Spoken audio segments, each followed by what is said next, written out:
Shalom guys, Merry Christmas for all of us. Kiranya damai Natal bagi setiap kita, menolong setiap kita, dan memberkati setiap kita untuk hidup terus di dalam tuntunan dan kasih sayang Tuhan. Rekan-rekan yang terkasih, di awal ibadah ini, saya mengajak setiap kita untuk bangkit berdiri, dan bersama-sama kita meyakini bahwa pertolongan kita adalah di dalam nama Tuhan, yang menjadikan langit dan bumi serta segala isinya, dan yang tidak pernah meninggalkan hasil perbuatan tangannya. Kiranya Allah Tritunggal, Allah Bapa, Putra, dan Roh Kudus menyertai ibadah kita dari awal hingga pada akhirnya. Amin.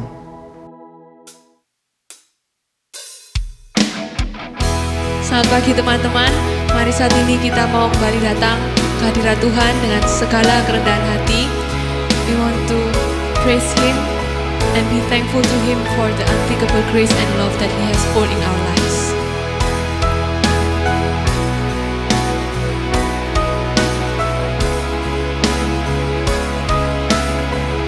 Make us worthy of your presence.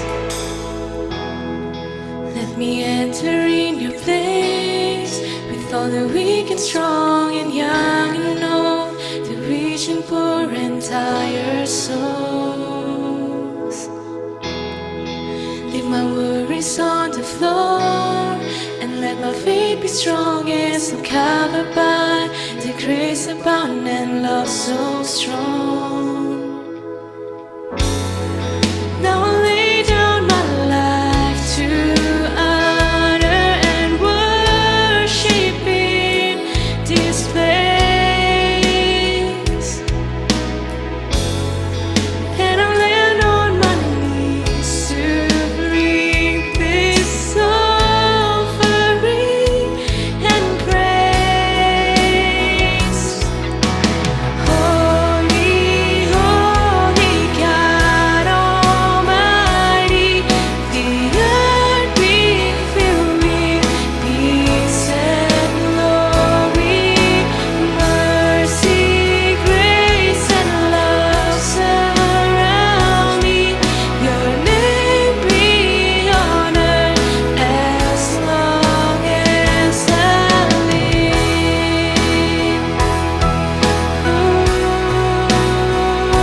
Let me enter in your place.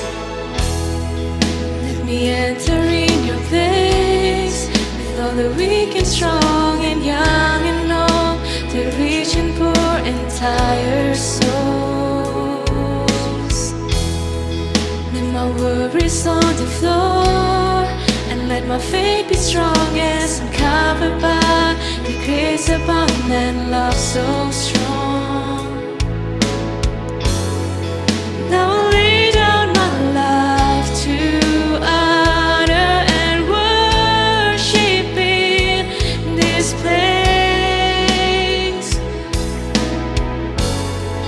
And I'm down on my knees to bring this offering and praise.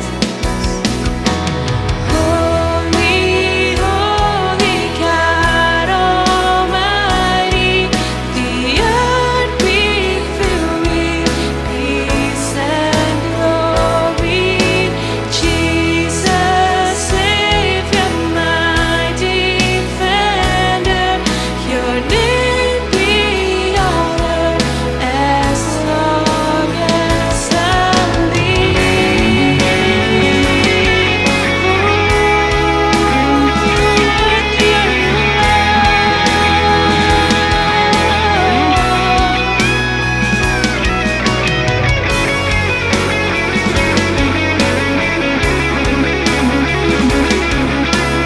We can spend our entire life worshiping Him, and it still won't be enough to proclaim His greatness.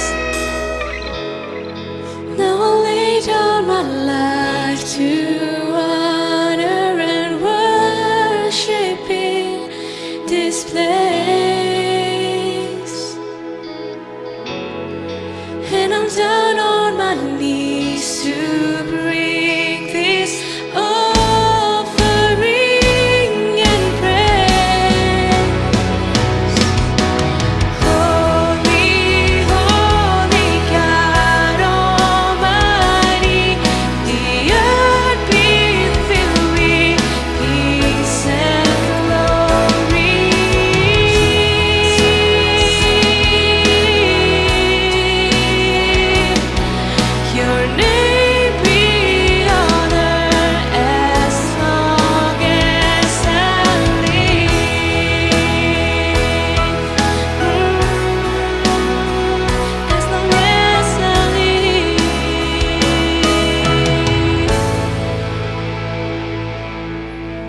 mari kita berdoa.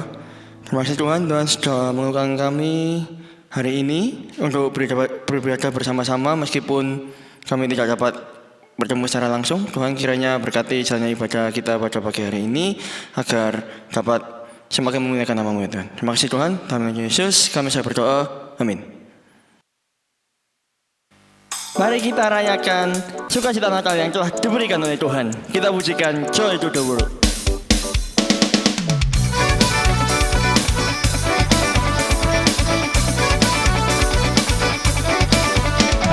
Joy to the world, the Lord has come. Let earth receive her King. Let every heart prepare Him room. And heaven and nature sing, and heaven and nature sing. And heaven and nature sing.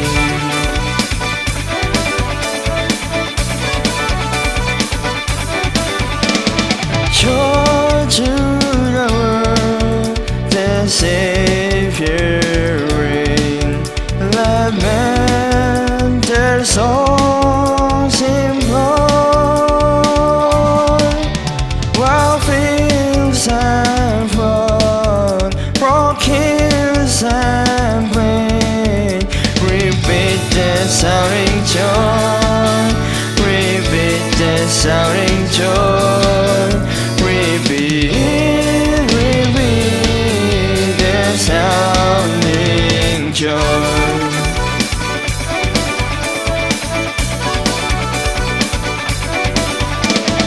He rules the world with truth and grace, and makes the nations prove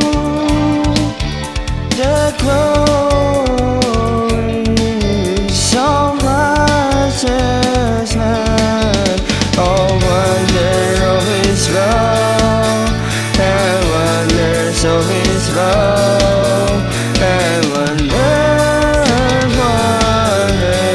of His love. Joyful, joyful Lord, we adore Thee, God of glory, Lord. Heart are full of fires before Thee, hail Thee as the sun above. Melt the clouds of seas and disrupt the dark of the way. Giver of immortal gladness, fill us with the light of day. Melt the clouds of sinners and disrupt the dark of the way. Giver of immortal gladness, fill us with the light of day, light of day.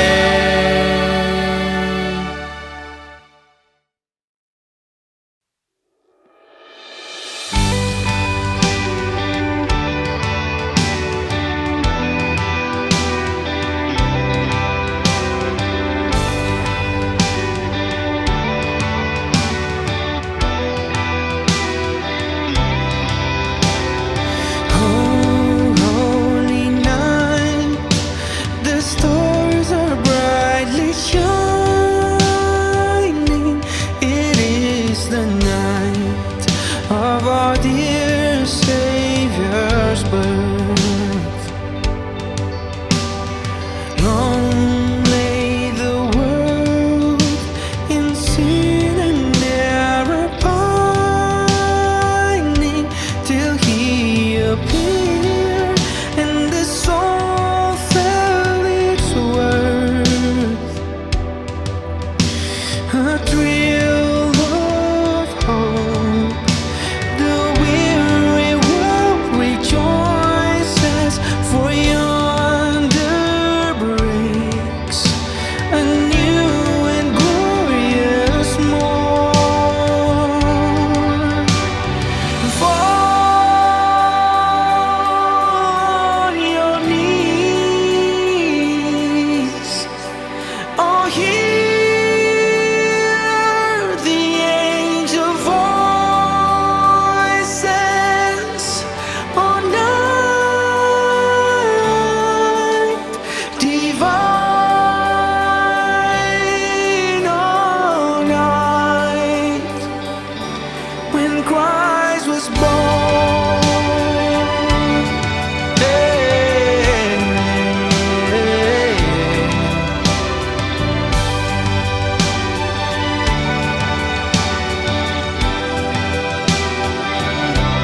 birth.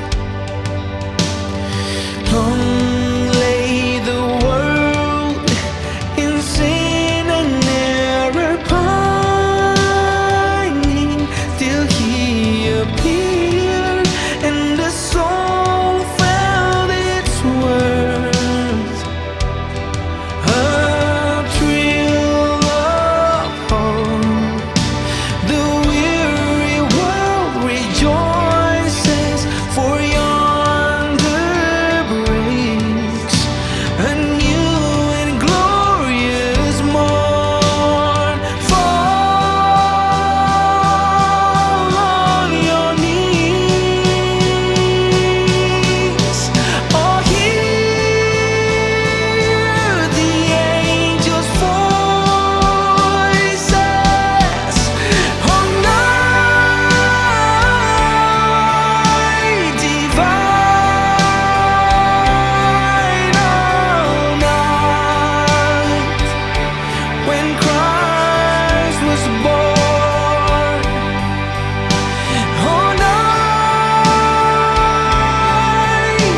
divine,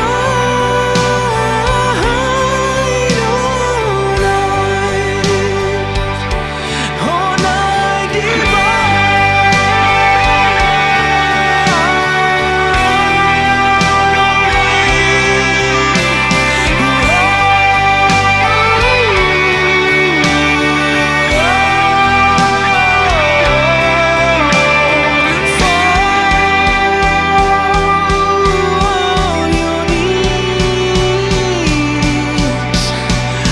night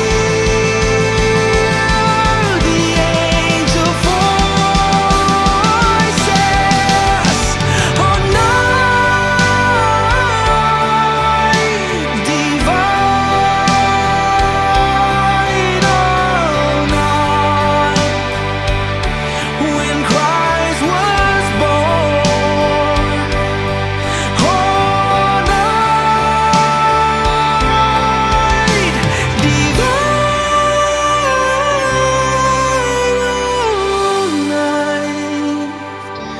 all night divine,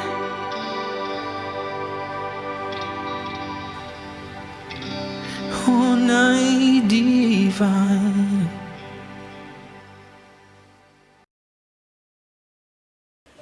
Halo, shalom teman-teman semua. Senang bisa hadir di tengah-tengah teman-teman di momen ibadah kali ini. Dan kali ini kita akan sama-sama membahas tentang satu tema, yaitu Born to Win, ya. Dilahirkan untuk menang. Nah, teman-teman, sebelum kita memulai firman Tuhan, mari kita sama-sama tundukkan hati kita di hadapan Tuhan. Mari kita berdoa. Kita berdoa. Tuhan, kami bersyukur kepada Tuhan untuk momen kali ini di mana kami boleh beribadah bersama-sama, dan kami rindu supaya firman-Mu berbicara sekali lagi kepada setiap kami. Ampuni dan layakanlah kami Tuhan, supaya kami boleh datang dan duduk, membuka hati dan pikiran kami agar dibentuk oleh firman-Mu. Tolong hamba-Mu yang terbatas ini, dan Tuhan berkaryalah melalui pemberitaan firman-Mu. Di dalam nama Tuhan Yesus kami berdoa. Amin. Nah, teman-teman, kita akan mendasari perenungan firman Tuhan dari Lukas pasal yang kedua. Kita barusan melewati satu momen Natal ya, 25 kemarin. Dan ini adalah Lukas pasal 2 ayat yang ke-10 dan ayat yang ke-11. 2 ayat kita melihat firman Tuhan ini. Lalu kata malaikat itu kepada mereka ini adalah para gembala, "Jangan takut, sebab sesungguhnya aku memberitakan kepadamu kesukaan besar untuk seluruh bangsa. Hari ini telah lahir bagimu juru selamat, yaitu Kristus Tuhan di kota Daud." Nah, teman-teman, berbicara tentang tema Born to Win, saya jadi mengajak teman-teman untuk kita sedikit throwback ya. Kita mengingat kembali apa yang terjadi dengan kehidupan kita di tahun 2020 ini. Kita tahu sama-sama bahwa tahun ini menjadi tahun yang tidak diduga-duga. Tetapi ada banyak orang yang berspekulasi, teman-teman, ketika memasuki tahun 2020. Dan saya kasih kepada teman-teman semua beberapa contoh di mana orang-orang yang meramal di tahun 2020 akan seperti apa. Nah, yang pertama, teman-teman, ada sebuah ramalan, ya, judulnya adalah 2020 Zodiac Forecast. Ini adalah ramalan tentang sio, teman-teman. Dan katanya adalah di tahun 2020 ini yang paling beruntung nanti adalah orang yang bersio kambing, ya. Sio kambing, lalu kemudian sio ayam, dan seterusnya sampai di nomor paling 12 atau yang paling jelek, paling apes itu adalah sio monyet gitu katanya. Nah, saya nggak tahu nih teman-teman semua sio apa begitu ya. Kalau saya sio macan gitu ya. Sio macan itu ada di peringkat nomor 9, berarti termasuk yang paling apes katanya. Nah, tapi teman-teman begini, terlepas dari sio apapun itu ya, teman-teman kalau kita lihat semua orang hari ini di tahun 2020 semuanya kena imbas. Beruntung? I don't think so. Kalau kita bilang beruntung nggak? Kayaknya enggak. Menjadi orang-orang yang ini nggak seperti yang dikatakan oleh forecast ini. Enggak, semua sio apapun itu pasti jelek gitu kan ya. Karena tahun 2020 semua kena virus corona. Dan virus corona ini tidak memandang kamu sio apa. Termasuk kamu sio kambing kah, sio apakah, kena aja semuanya. Jadi dari ramalan ini saja sudah tidak terbukti teman-teman. Nah, mungkin sebagian teman-teman bilang, sorry kok, gua nggak percaya yang ramalan-ramalan timur, yang sio-sio itu, gitu kan ya. Gue lebih percayanya ramalan yang barat katanya ya. Yang apa tuh? Yang zodiaknya berdasarkan yang Sagittarius, atau Scorpio, atau Gemini, Aries, dan sebagainya begitu ya. Oke, saya tunjukkan kepada teman-teman satu ramalan juga di horoskop 2020. Katanya, the 2020 astrology forecast that the coming year will be a refreshing year for the 12 star signs.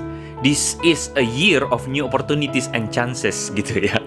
Nah, di situ kelihatan bahwa semua horoskop dari bintang-bintang yang katanya horoskop barat itu, katanya semuanya akan mendapatkan opportunities atau peluang besar di tahun 2020. Pertanyaannya, peluang apa? Yang ada semuanya juga kena imbasnya. Nah, teman-teman, satu hal yang pengen saya sampaikan, dua ramalan ini sama sekali tidak bisa meramalkan apa yang terjadi di 2020. Makanya ada nggak di antara teman-teman yang masih baca-baca beginian? Ayo ngaku ya. Saya dulu masih suka baca gitu ya, waktu SMP, SMA. Tapi abis itu sadar, ini maaf ya, bego-begoin doang begitu loh. Kita harus percaya kepada Tuhan. Dan momen masalahnya adalah ketika tahun 2020 kita menemukan satu kenyataan bahwa kita semua kena imbas, kita semua kena masalah. Padahal di 2019 kita semua berharap bahwa 2020 ini menjadi satu tahun yang baik buat kita. Kita bilang 2020 please be good to me begitu. Tetapi ya kita tahu bahwa virus ini menjadi satu keadaan di mana kita mau nggak mau harus mengalami banyak masalah. Sehingga mungkin ada sebagian dari teman-teman sekarang merasa bahwa hidup teman-teman itu seperti lost. Hidup teman-teman itu seperti kehilangan, seperti terlantar, seperti tersesat di tengah jalan begitu loh. Kita mengalami kebingungan, kita mengalami yang namanya ketidakyakinan, kita mengalami ketidakpastian, kita seperti tersesat begitu di tengah-tengah momen ini. Bahkan sebagian dari teman-teman melihat orang tua kita gitu ya, yang bekerja atau yang berusaha lagi kesulitan karena masalah pandemi ini. Semua orang susah, termasuk kita yang sekolah, kita yang biasanya tadinya berinteraksi di sekolah, kita nggak bisa sekarang, kita semuanya main online begitu kan ya. Semua main daring ya, duduk bengong bego begitu ya di depan layar kita sekolah dan kayaknya susah sekali. Sebagian teman-teman merencanakan untuk pergi kuliah ke luar negeri, tapi akhirnya harus tertunda atau harus lewat online dan sebagainya. Ada banyak hal yang sulit, kita harus mengakui. Dan kadang-kadang kita di sini merasa kalah, kita merasa kita lemah, kita merasa kita jatuh. Nah teman-teman, keadaan ini adalah keadaan yang mungkin sebenarnya menjadi satu keadaan yang sama seperti keadaan para gembala yang tadi kita baca. Di 2000 tahun yang lampau, ketika malaikat itu datang kepada para gembala, berita Natal itu sampai kepada para gembala, keadaan para gembala pun mengalami satu keadaan yang mirip seperti yang kita rasakan hari ini gitu loh. Makanya kenapa kita baca tadi ayat yang tadi. Nah teman-teman, kita mungkin bertanya loh, emangnya gembala kenapa? Kan bayangan kita itu gembala itu adalah sebuah pribadi atau pekerjaan yang baik ya. Karena seringkali kita lihat di foto-foto tuh ya, di gambar-gambar, misalnya Yesus digambarkan gembala, kan begitu kan? Tuhan kau gembala kami, kan gitu kan ya? Nah, digambarkan Tuhan itu gembala, bajunya putih, rambutnya klimis gitu kan, gendong domba, pakai tongkat. Wah, keren banget. Tapi gini loh teman-teman, itu masalahnya penggambaran artis atau seniman gitu loh. Pada kenyataannya gembala tidak seklimis itu. Pada kenyataannya gembala tidak berpakaian sehalus itu masalahnya. Masalahnya adalah gembala itu adalah sebuah contoh atau sebuah pekerjaan yang dianggap hina, dianggap jelek pada waktu itu. Teman-teman, pekerjaan gembala itu bukan pekerjaan yang terhormat. Adalah pekerjaan yang seringkali menjadi pekerjaan paling akhir, paling terakhir. Yang mungkin kalau hari ini, mohon maaf ya, pekerja kasar, kuli bangunan, kuli di pelabuhan, atau sekali lagi mungkin tukang sampah, atau mungkin tukang bersih-bersih di jalan dan sebagainya, pekerja serabutan. Nah, itu loh pekerjaan gembala pada waktu itu. Semua orang tidak ada yang pengen menjadi gembala. Semua pengen menjadi pekerjaan yang lain. Nah, teman-teman, gembala itu adalah kaum yang terpinggirkan. Gembala itu adalah kaum yang seringkali bahkan dikatakan tidak diperhitungkan loh, teman-teman. Itu faktanya. Loh, kok bisa tahu kok? Loh, iya benar. Masalahnya begini. Ini banyak orang yang menafsirkannya begini. Pada waktu itu teman-teman ingat, Yesus, Maria dan Yusuf itu pergi pulang ke Bethlehem. Kenapa? Karena mereka itu harus mengadakan pencatatan atau sensus. Iya kan? Pada waktu itu kaisar mewajibkan sensus penduduk, sehingga semua orang kembali ke tempat kediamannya atau kota asalnya. Makanya Maria dan Yusuf dari Nazaret turun ke Bethlehem. Mereka pulang ke Bethlehem karena itu kota asal mereka. Nah, teman-teman lihat, semua orang itu pada pulang kampung. Semua orang pada kembali ke kota asalnya. Tetapi pada malam itu dikatakan bahwa gembala itu menjaga dombanya di padang. Oke? Coba perhatikan. Kalau misalnya mereka itu adalah orang yang harus diperhitungkan, harus masuk sensus, mereka akan tinggal. Tetapi kenapa mereka ada di padang? Jawabannya ada dua. Yang pertama, karena mereka adalah orang-orang yang butuh uang. Mereka kalau tidak kerja, mereka tidak hidup. Sehingga sebagai gembala, mereka betul-betul harus pergi melakukan pekerjaannya. Bahkan di saat semua orang lagi cuti, gitu loh. Nah, kemarin kan di Surabaya ada pilkada kan ya, cuti semuanya. Kenapa? Karena pilkada. Nah, semua orang sensus, semua orang cuti. Tetapi gembala sama sekali tidak cuti karena mereka butuh uang, mereka butuh makan. Teman-teman bisa bayangkan betapa mereka ini adalah kaum yang betul-betul marginal sekali, yang butuh uang. Yang kedua, saking karena mereka itu pergi menjaga dombanya di padang, mereka bahkan tidak diperhitungkan sama pemerintah. Mereka bahkan tidak diperhitungkan sama orang-orang di kotanya. Sehingga dari sini kita bisa punya bayangan bahwa mereka ini adalah kaum yang mengalami keadaan yang mungkin seperti definisi kita tadi. Mereka itu adalah kelompok yang kalah. Mereka itu adalah kelompok yang tidak mempunyai kemenangan dalam hidup mereka. Mereka mengalami banyak ketidakpastian, mengalami banyak kejatuhan dalam hidup. Dan mereka itu bahkan kalau mau dibilang juara satu. Ya, juara satu dari apa? Juara satu dari bawah. Nah teman-teman, kepada mereka inilah keadaan orang-orang, kelompok orang-orang yang paling rendah inilah justru berita firman Tuhan sampai kepada mereka melalui malaikat. Dikatakan malaikat menampakkan diri kepada mereka lalu mengatakan kepada mereka, jangan takut. Jangan takut. Teman-teman, di sini saja kita bisa melihat bahwa betapa Tuhan tahu keadaan mereka yang penuh dengan ketakutan, kegalauan, dan ketidakpastian. Tetapi malaikat itu mengatakan, jangan takut. Sebab sesungguhnya aku memberitakan kepadamu kesukaan besar untuk seluruh bangsa. Hari ini lahir bagimu juru selamat, yaitu Kristus Tuhan di kota Daud. Nah teman-teman, perhatikan kata-kata malaikat ini. Jangan takut, sebab aku memberitakan kepadamu kesukaan besar. Nah kira-kira inilah yang menjadi perasaan, keadaan yang terjadi ketakutan, kekhawatiran, ketiadaan damai. Dan dikatakan bahwa kesukaan besar ini kepada semua bangsa. Pertanyaannya begini, kalau semua bangsa itu tidak takut, kenapa harus kesukaannya kepada semua bangsa? Loh, mungkin teman-teman bilang gini, loh bentar kok, gua kok kurang ngerti. Maksudnya apa semua bangsa takut? Maksudnya gini, kan ini berita disampaikan kepada semua bangsa. Berarti Tuhan tahu bahwa keadaan semua bangsa butuh yang namanya kesukaan besar. Loh, tapi emangnya bangsa yang lain berduka? Iya, sesungguhnya. Loh, kok bisa? Loh, gini loh, ada banyak orang hari ini sebenarnya tuh kehilangan damai atau kehilangan berada dalam keadaan penuh dengan ketakutan dan kekhawatiran. Kenapa? Karena semua kita, jujur ya, mau miskin atau kaya, kita tuh sebenarnya punya ketakutan yang paling mendasar. Contoh, kenapa kita cari duit? Sebagian teman-teman yang masih remaja, berapa banyak dari teman-teman yang punya cita-cita? Sorry kok gue belum punya cita-cita. Oke, paling enggak kamu mau jadi orang sukses, betul? Iya. Kita semua pengen jadi sukses. Dan apa itu sukses?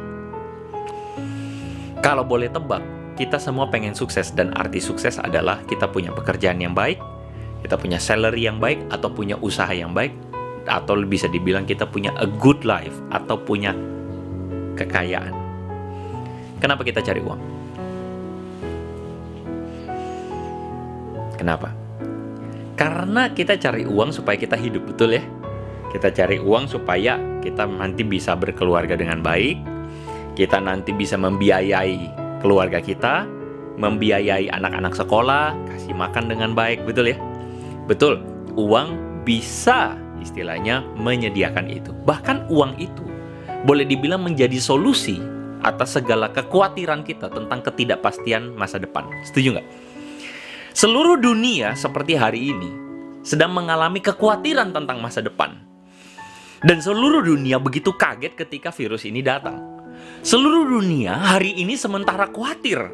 Bahkan tanpa virus itu datang pun seluruh dunia tuh khawatir tentang ekonomi yang jatuh, tentang bahkan sakit penyakit, tentang kematian. Semua kita punya kekhawatiran yang sama.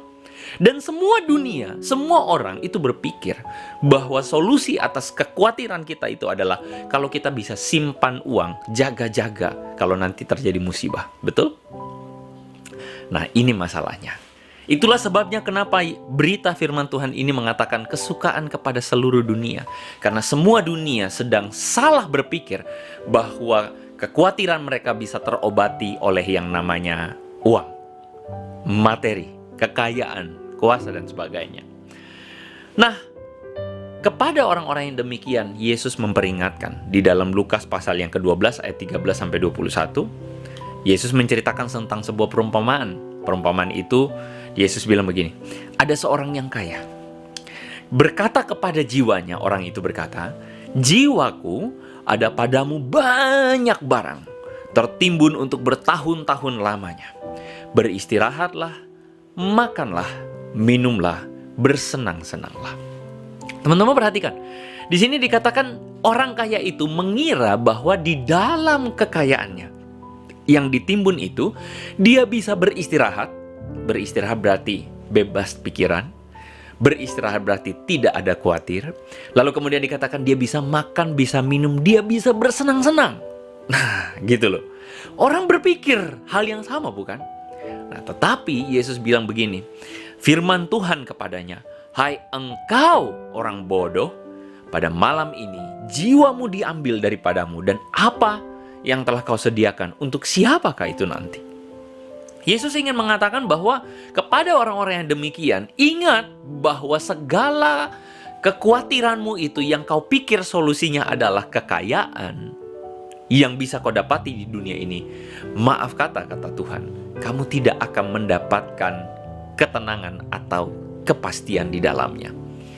Mungkin sebagian teman-teman langsung bilang begini, oh sorry kok, gue mau prinsipnya tuh begini, yang penting gue muda foya-foya, tua kaya raya, mati masuk sorga. Itulah sebabnya kenapa ya gue percaya pada Yesus gitu, karena percaya Yesus pasti masuk sorga, seperti yang dikatakan oleh pendeta atau cuantau atau guru Injil gitu ya, penginjil yang mengatakan oh percaya Yesus masuk surga.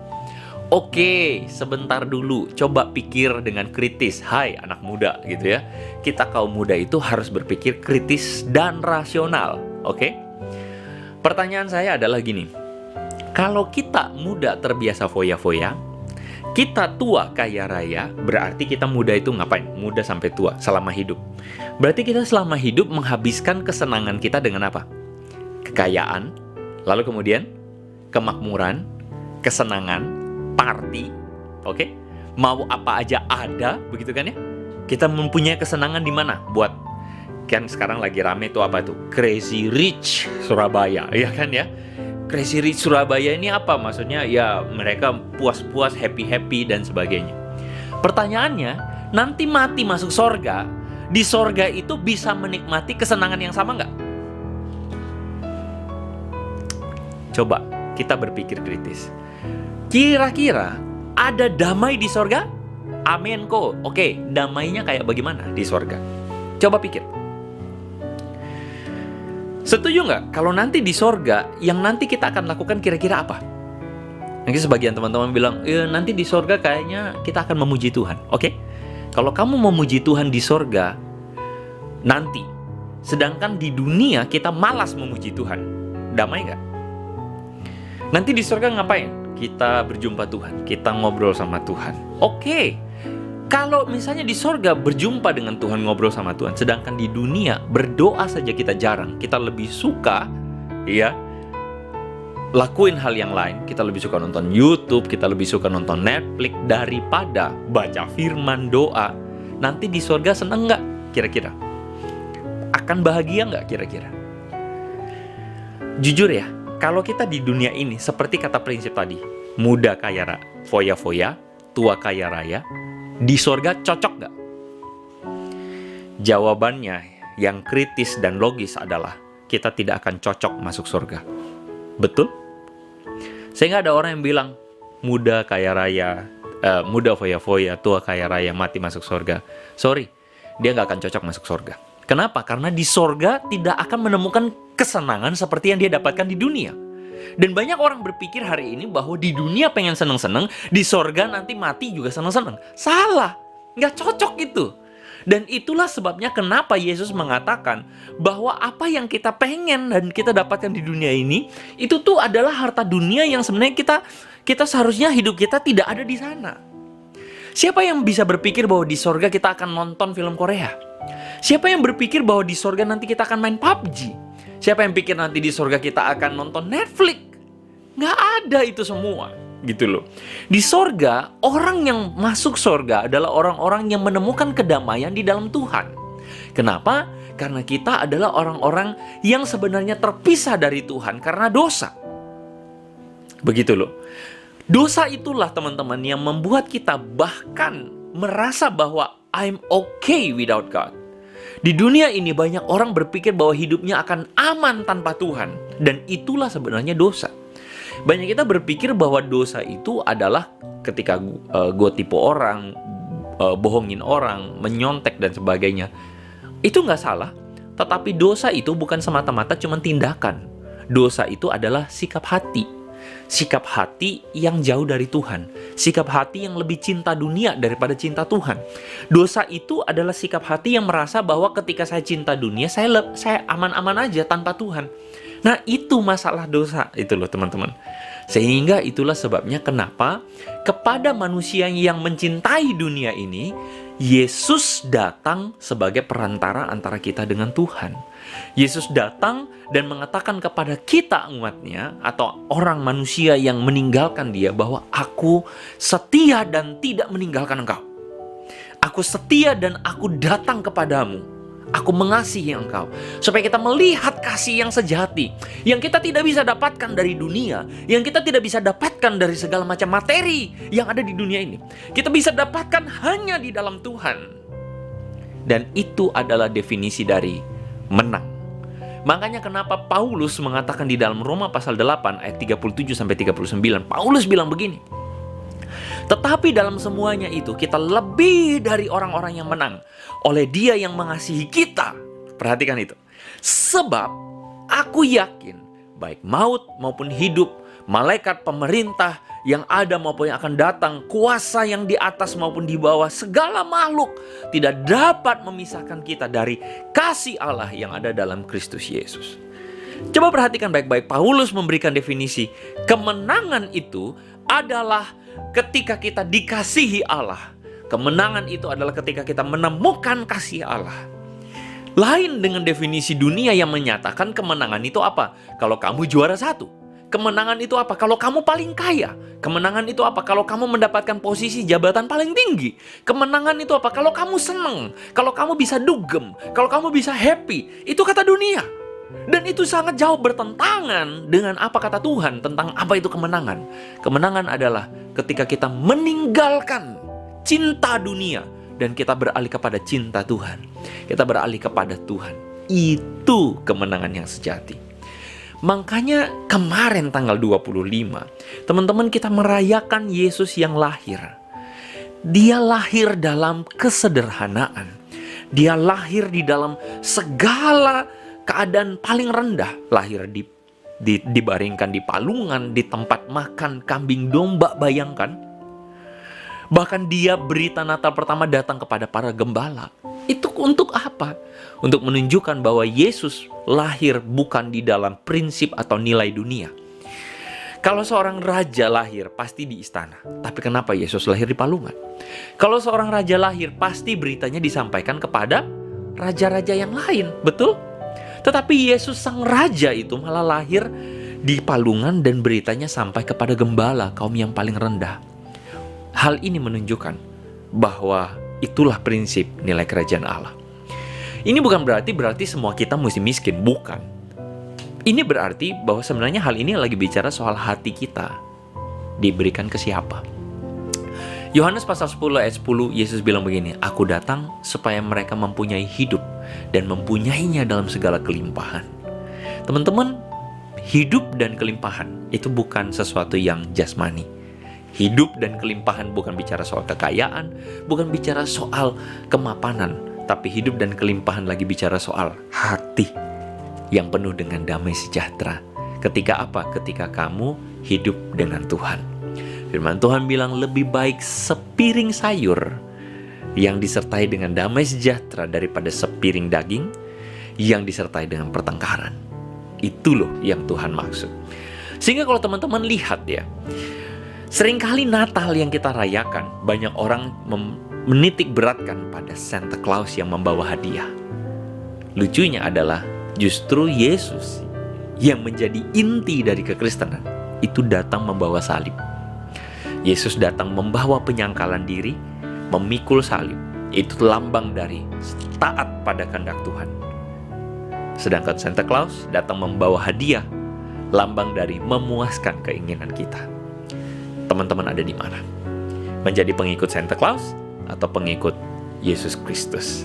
Sehingga hari ini saya ingin tunjukkan kepada teman-teman, ada kemenangan yang sejati yang kita dapatkan di dalam Tuhan ketika momen Natal. Meskipun keadaan saat ini adalah keadaan yang banyak dengan kesulitan, tapi ingat, Tuhan datang untuk menunjukkan kepada kita dan memberikan satu fakta, satu kenyataan pada kita, bahwa kita tidak bisa berharap pada segala sesuatu yang ada di dunia. Tetapi mari kita dapatkan damai itu di dalam Tuhan. Semoga firman ini menginspirasi setiap kita. Mari kita berdoa. Bapa di sorga, kami berdoa hari ini Tuhan, memohon kasih karunia dan anugerah Tuhan. Memohon supaya Tuhan menolong kami, supaya kami boleh mengerti firman-Mu, dan hati kami beralih daripada hati yang terpaut pada dunia, menjadi hati yang terpaut kepada Tuhan. Hati yang terpaut pada dunia, cinta dunia ini, menjadi hati yang cinta pada Tuhan. Hamba-Mu berdoa menyerahkan setiap anak-anak-Mu supaya mereka mengalami kemenangan yang sejati.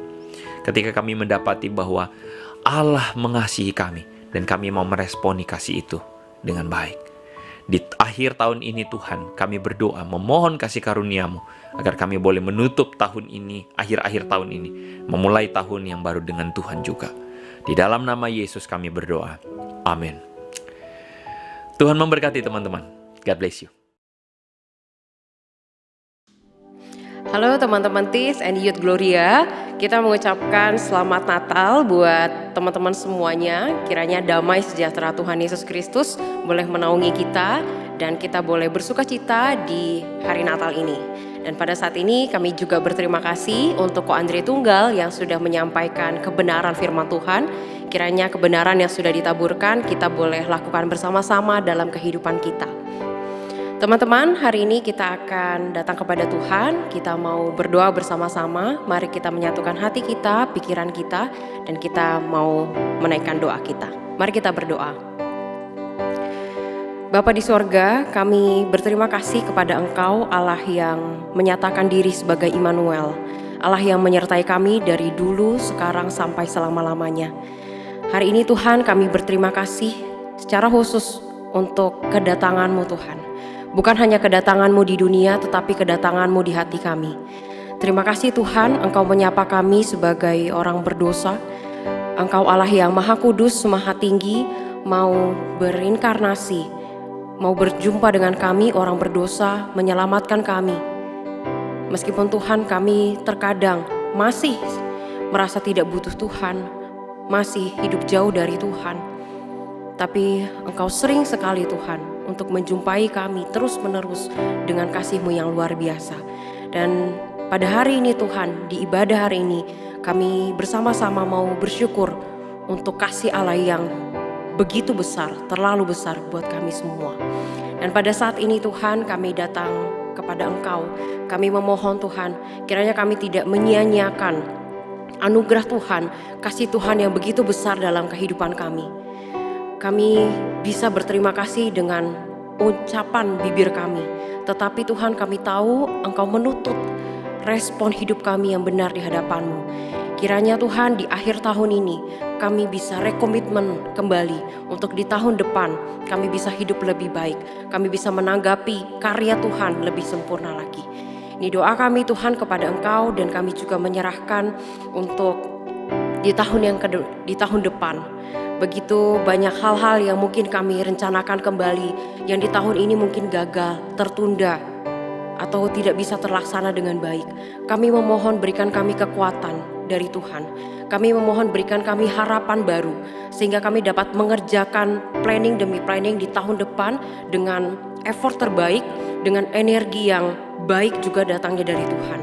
Ini doa kami Tuhan kepada Engkau, kiranya kami boleh mengalami terus-menerus karya Immanuel di dalam hidup kami.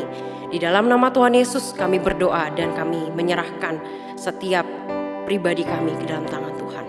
Haleluya. Amin. Teman-teman, mari dengan seluruh orang percaya di segala zaman dan di segala tempat kita mengikrarkan pengakuan iman rasuli. Aku percaya kepada Allah, Bapa yang Maha Kuasa, Khalik langit dan bumi, dan kepada Yesus Kristus, anaknya yang tunggal Tuhan kita, yang dikandung dari Roh Kudus, lahir dari anak darah Maria, yang menderita sengsara di bawah pemerintahan Pontius Pilatus, disalibkan, mati dan dikuburkan, turun ke dalam kerajaan maut. Pada hari yang ketiga, bangkit pula dari antara orang mati, naik ke sorga, duduk di sebelah kanan Allah, Bapa yang Maha Kuasa. Dan dari sana ia akan datang untuk menghakimi orang yang hidup dan yang mati.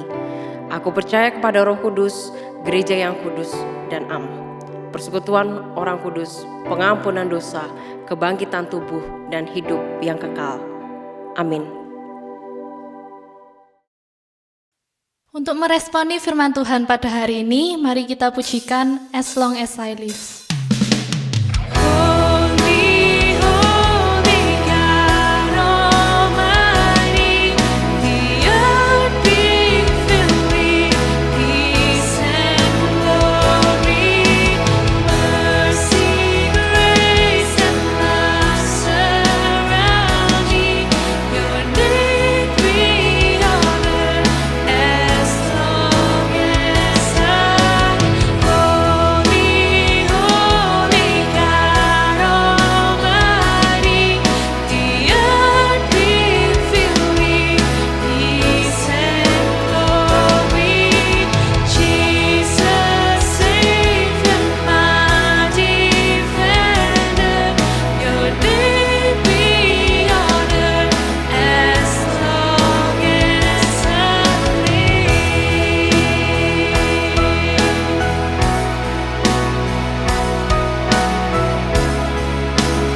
Teman-teman yang terkasih dalam Tuhan, mari saya mengajak setiap kita bangkit berdiri bersama-sama. Kita arahkan hati kepada Tuhan dan menerima berkat daripada Tuhan. Kiranya kasih yang agung, kasih yang mulia, kasih yang sempurna dari Allah Bapa, anugerah keselamatan yang kekal dari Tuhan kita Yesus Kristus, pimpinan penyertaan topangan dari Allah Roh Kudus akan menyertai seluruh kehidupan kita, mulai dari saat ini sampai Maranatha, bahkan sampai selama-lamanya. Amin. Puji nama Tuhan guys. Kita telah melewati hari demi hari, minggu demi minggu, dan di akhir dari minggu yang terakhir di tahun 2020 ini, tepat pada tanggal 27 Desember, kita melihat bahwa Tuhan sudah menyertai kehidupan kita. Dan kita percaya beberapa hari ke depan kita memasuki tahun yang baru, tahun 2021. Saya berharap setiap kita, anak-anak muda, seluruh Gloria, dimanapun kita berada, kita mempunyai semangat yang baru, kita semakin produktif di dalam Tuhan, dan hidup berkenan di hadapan Tuhan. Selamat hari Minggu, Tuhan memberkati. Sampai jumpa di dan online service berikutnya. Tuhan Yesus memberkati kita. Immanuel. Keagunganmu, kedahsyatanmu terpancar dari indahnya